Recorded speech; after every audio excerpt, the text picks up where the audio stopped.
Welcome back to another Movie Monday. Today we watched Stand By Me, which is another Stephen King adaptation that I picked. Without even knowing. God. I'm just happy I'm not announcing.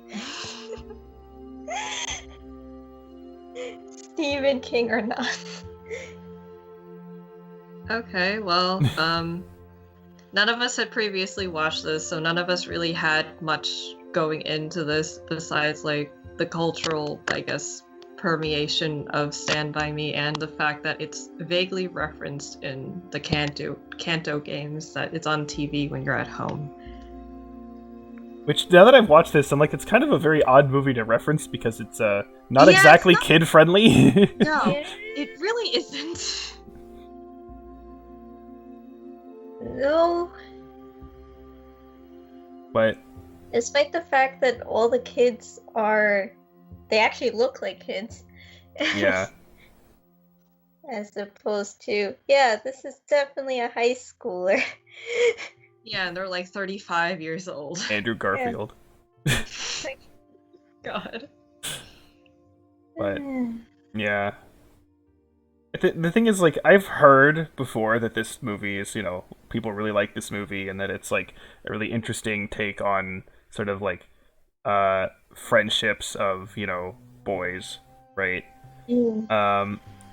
And my view of this is that, like, this is the movie where if you can pick out, like, moments or characters that you can relate to, I see how, like, this would be, like, really good.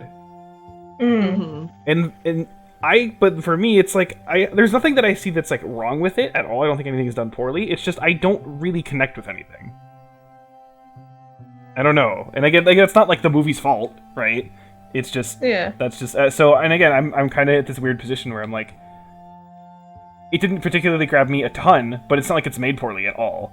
So, and I can see why someone else would be grabbed by it a lot. Yeah. So, yeah, I'm kind of, like, not sure. I think the way I feel about it is that I like the two, like, I guess, main boys, which is Chris and Gordy, but I didn't really like their two other friends that much. Yeah. I was gonna say, going off of, like, balance, too, is that this film, I think, is meant to be nostalgic. So if you don't already have those memories when you're, like, young and everything, then it's not really gonna sell you. In terms of the nostalgia I just thought they were really mean to each other. I mean, the fair point of that is that, like, especially, because they said they were 12, right? I'm like, 12-year-olds or boys are fucking mean to each other, like, all the time, so, like, that is believable. But, yeah, it's just not in the same degree, or, like, not degree, but same way that I would say, like, because, again, I'm trying to compare to, like, my friendships with, like, because I had a sort of group of guys that, I was with, like, when I was 12 or 13, right? And I'm like, I could see there's some similarities in behavior and actions, but, like, not enough, again, for me to, like, have a connection specifically with the characters and what was going on. So. I think the thing for me that was the most nostalgic, or I guess the thing that I actually went for, is not any of the characters per se, but when I was... Oh, that sounds so weird to say. When I was young. When I was young, we had a woods in the back, and we used to always go, and, like, me and, like, all the other neighborhood kids, we would go into the woods and everything, and our goal, it's a very sad goal, all things considered, but our goal was to cross the stream in the back. That was our goal. It wasn't like this humongous stream or anything, but to, like, kids, that's like a goal and stuff like that. And that was, like, how we spent our summers. We would just be going through it and, like, finding all sorts of things and getting into things.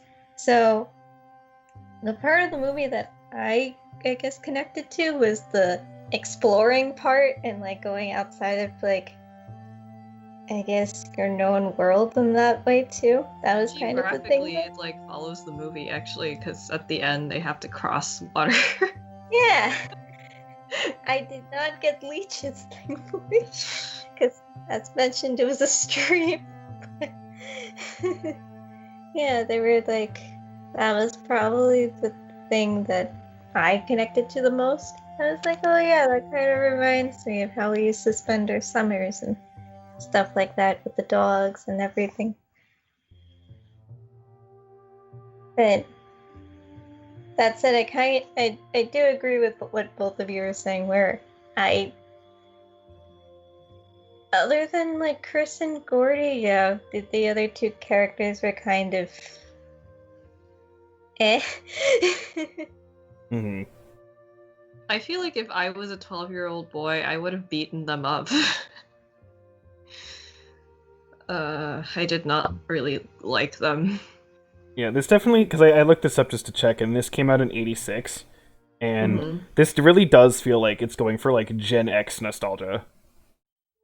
Because like it was a lot more like, you know, yeah, just have kids sort of wander around and do whatever they want to do. You know what I mean? Like, yeah, because it took place in like the 50s, right? The late 50s. So Mm-hmm. yeah, I feel like again, like I can see like my dad like connecting with this, for example. You know what I mean? And like especially because he grew up in Mississippi, so you know, it's a similar at least environment in terms of, you know, that kind of thing. And so, and again, I you know, I have nothing. Because, you know, like, we've had some films where I'm like, you know, if you connect with this, you're a shitty person or whatever. Like, obviously not saying that here. But it's just, you know, some things you just need to be and have the right background to really get into something. And, you know, and that's just kind of how it is. But it does get to the question about, like, okay, but then what do I actually, like, rate this, though? That's kind of hard to say. Oh, wait, actually, before we go into ratings, I have to say, because usually child actors can be a hit or miss. I think they actually did pretty good for the acting here, though. Oh, yeah. Yeah. So, definitely credit where it's due in terms of, like, all the child actors here and stuff. I mean, they act like 12-year-old boys. Yeah. Come up with any excuse to swear and talk about boobs, and yeah, that's 12-year-olds boys. That's definitely accurate. So, yeah, the acting we're supposed, because again, there's been so many times where I've seen, like, you know, kid behavior, and it's just like not believable. It's weird. It's like it's one of those things where you're so used to it being done not that well that like you just kind of accept it, but then when you actually see it done well, you're like, oh yeah, that's how this is done. It's just like you sort of remember what it is like for this to be realistic, and yeah, I've had some moments of that with some characterization where I was like, in other things that I've seen, where I'm like, oh yeah, that is how that would work in real life. So, one of the ones that I always think of, again, not in this movie, but it's like, this is such a common thing, even in like not like shows for kids or whatever, where you have like two characters that have this like really intrinsic conflict with each other, like this big moral difference or something that's like a big deal, and then like it only comes up for like one episode and then it goes away and then they're friends again, and it's like, well, wait a minute. So that's not how that works. Yeah, and so when I saw a show where like, yeah, okay, they had a fight and it was a big argument, but then they did come together to solve a specific issue, but then they were still had problems with each other, and that played going forward through like the rest of the season, and I'm like, yeah, this makes a lot of sense now. Why? Okay, why is nobody else doing this? So yeah, it does. This kind of feels like that too. So, and I do like for this how like they really do play on they you see everything through the lens of the kids. Because, you know, okay, what's the overall story? Like, these kids just walk for a while and find a dead body. Like, okay, not, you know, it's not fucking Harry Potter, you know what I mean? Like, it's not this, like, big grand story. So, it's just, but it's really showing that, like, to them, it is still a big deal. Right? So, and that's nice to get that perspective. Defining part of their childhood, and it was something that defined, that was also a big event in terms of, like, where they were and their lives and stuff like that. Like for Gordy, he was still coming to terms with his brother's death, and then but it seems for Chris, it also gave him the confidence to also move forward with like getting out of his situation too. Yeah. And we all have like random little stuff that like is really important that happened in our lives, but like, you know, the other people who, if they just heard it like as a summary, they'd be like, okay, so what? So yeah. I would be curious to kind of maybe like like I feel like again this kind of movie, like there is a kind of movie like this out there that I do connect with, and I would really like. But I just would have to find it, I guess. So. Is it too early to have like millennial or like millennial Gen Z cusp nostalgia? I mean that's I think we're still too young. I mean, isn't like the entirety of like, well, we're like, okay, we're at like the first phase of nostalgia where it's like, hey, remember those things from your like childhood? Let's like do them again. So hence like, you know, like all the Disney remakes. God. We're not talking about the Disney remakes. Well, no, the bad angle of it is like the Disney remakes, but the good angle of it is like the MCU, right? So Yeah. there's good and bad of that, Like- but yeah. I mean, Captain Marvel, you see Radio Shack and Blockbuster. Yeah. Oh yeah, that's true. So there's definitely kind of the first, but the second wave of that is like, you know, hey, remember what it was like to be a kid? And it's like, I'm 26. We're gonna dude. get our Stand By Me at some point. Yeah. I mean, Yeah. well, I'm gonna make a comment about something actually when you bring it up later, but yeah. So I would be curious to kind of see like this stuff, and it is also interesting. Like again, I've seen so many freaking shows this year, and a lot of them are like, you know, cartoons aimed at kids, and it's kind of interesting seeing like how, you know, the lifestyle is that's portrayed as like, oh yeah, this is what kids do now, and it's like how that's like so obviously different than what it would show on TV like 10 years ago. Mm-hmm. You know, it's just kind of, I don't know, it's kind of interesting seeing that, and you know, I'm just thinking like there were so many things about, oh, look at this, here's this character, he's like the geek weirdo and he plays video games, and it's like, you know, for like here's the weird loser character, and it's like from like the 90s or whatever, and now it's like, yeah, who cares, like, or they actually make it where like this is cool and fun and kids have fun doing it, so it's a good thing, and it's just like, yeah, okay. So yeah, I don't know, it's kind of interesting seeing these changes, and yeah. So anything else to add, or should we try to put a number to this? I guess that's that. Okay. I guess so. I'm like, I don't know. I think I know, but like at the same time, I don't know if I'm like way off base. I kind of know, so I guess I'll go first for once. Okay. Yeah, you always go last. Don't go first this time. Because I'm always like very unsure, but I feel kind of confident. I'm gonna give it like a pretty solid 7. Okay. 7 is kind of what I was thinking. Okay, I Because get... it's like good, it doesn't do anything wrong per se, but it's just that, you know, there's not that emotional connection because we're too young for that. Mm-hmm. Okay, yeah, I guess 7 works for me too, so... Okay, that was easy, I guess. Solidly good, Yeah. it just didn't... The nostalgia factor is really what would put it higher, I think. Now, I mean, if this was a movie about Pokemon, then maybe the numbers would be a little bit different. I mean, have you seen some of the Pokemon movies? Some of them are pretty terrible. No, I'm talking about like if it's like a movie about people connecting because of Pokemon. I don't know. Honestly, like that sounds like something that could be. I don't know how that would work though. I feel like that would be something that someone would make that would be like end up being like so pandering. It'd be like, okay, stop. That's true. So that's what I'm saying. We need to wait like 10 years or so when like people who actually are earnest about it would make something like that. I guess we'll see what ends up coming out of that because I have no idea like what they're even gonna It'll do. be a Tamagotchi movie. A Tamagotchi movie. I feel like... There probably is a Tamagotchi movie like in Japan at some point in time. Probably. I don't even know, man. Well, are we moving on to the next Yeah. one? Okay, what's the replacement? So I ended up replacing a coming-of-age story about boys with a coming-of-age story about a girl, I think. Just Yes. like one girl. I picked 8th grade. Yeah. So I've seen this before. Last year I saw it, and I liked it quite a bit. I am kind of curious to see it again.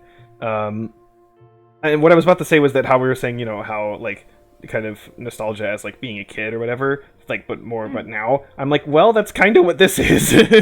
Oh, okay. So interesting. Then. But it's not, I don't think nostalgia is quite the right word for it. Maybe just like it taps into an old like memory that maybe you don't remember from when you were in that situation. It's more just like, here is a very like honest and realistic sort of thing that would happen to someone who is, you know, in 8th grade now-ish. So okay. yeah. But Cool. yeah, I think I think it's a good choice. I'm curious. It is one of those things that gets, curious what you think about it. And it's just kind of funny that, again, you picked it, even though I'm the one who's seen it before, but whatever. I had heard it, like, being brought up, like, kind of recently, so it was just like, oh yeah, that's a movie. Sure. Okay. I know nothing about the movie, so we'll see. We will see, and we will see what we get for next week. What the heck is next? What the heck is next? It is, whatever is last. Wait. It's a random. What is what's last? I don't even remember. What's last? Oh, Eternal Sunshine of the Spotless Mind. Okay. Okay. This is the one that, again, I don't remember what it was, because I thought it was one thing, but then I remembered, wait, no, that's A Beautiful Mind. You lie! So, I actually don't know what this is. Wait, so then, did you put it on the list thinking it was the other movie? Maybe? I don't know. Dude! This might be a fucking disaster. Well, okay, let's just say that none of us look up anything about this. We're gonna go into this completely If it's gonna be a disaster, it'll be a disaster, and we won't know until it happens. So basically, we're getting nostalgia about the 300 movie challenge. Oh, yay!